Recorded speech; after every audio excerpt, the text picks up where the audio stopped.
What's up, guys? Cook here. So if you're watching this video, today is day one in my guide to navigating community college. And so welcome. You're going to save a lot of money and you're going to get into school of your dreams. And if you don't, I'm going to take it as a failure simply because I want to pool all of my resources together just so that you guys don't make the same mistakes that I did when going through community college. All that I ask is you guys please like the video. It pushes that YouTube algorithm up just so that I have access to helping more people around the world.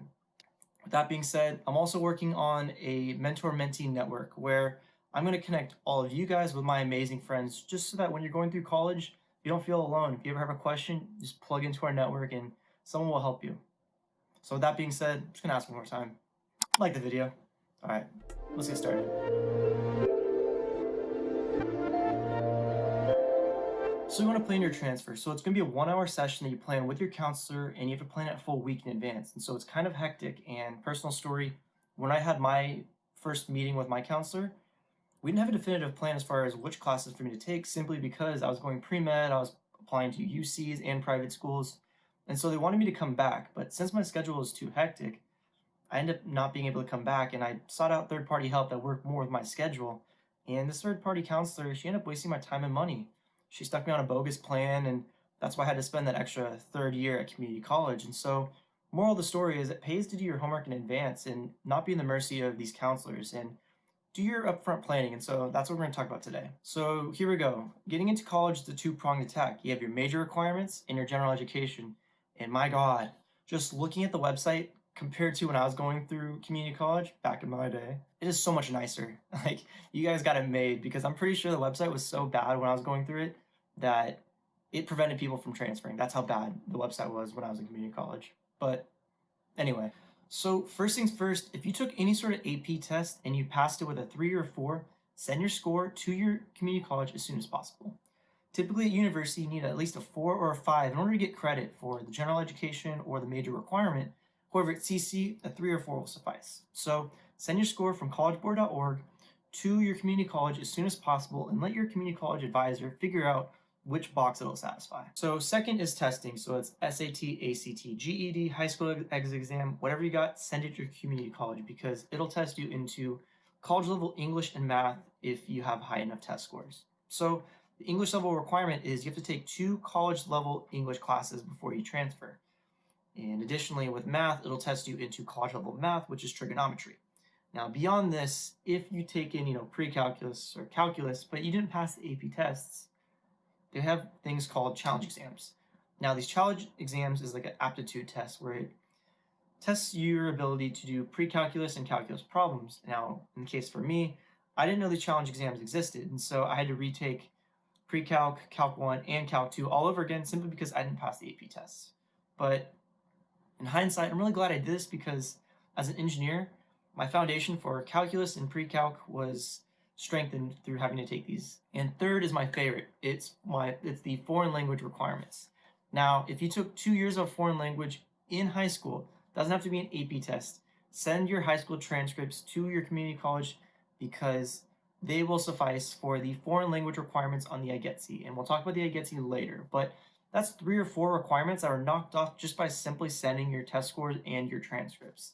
Let's go. So here's the ugly stuff. IGETC is the Intersegmental General Education Transfer Curriculum. Ugh. It basically helps you satisfy general education before you transfer. But sometimes you may need to take a general education class or 2 once you get to your university. My advice is just complete it beforehand, takes the headache away, and lets you focus on your major classes once you transfer.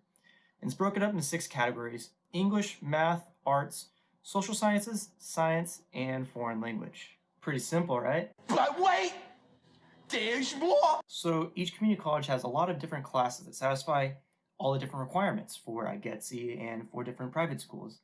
And so sometimes there's crossover between what the private schools ask for and what UCs and CSUs ask for, but keeping track of this could be a big headache. But wait, I got a little secret for you guys. All right, so wait, first, before I go into what the secret is, let me just go down what the major requirements are. You go to assist.org, and on one side, it lists all the major requirements at your CC, and the other side, all the major requirements at your university. Pretty simple. It always gets worse. So some classes require prerequisites. So for all my STEM majors out there, you're gonna have to take general chemistry before you take all your physics, mechanics, whatever track you're going down. So I would take that as soon as possible. However, in order to take that general chemistry class, you have to take some sort of math requirement in order to get into that general chemistry class. So then I would take that one ASAP. Now you have to keep track of all your gen eds and all your prerequisite classes. How do you keep track of all this? I got you guys. So I have this little spreadsheet and it keeps track of all the general education requirements and all the prerequisite courses I needed in order to see in which order I'm going to take all my classes.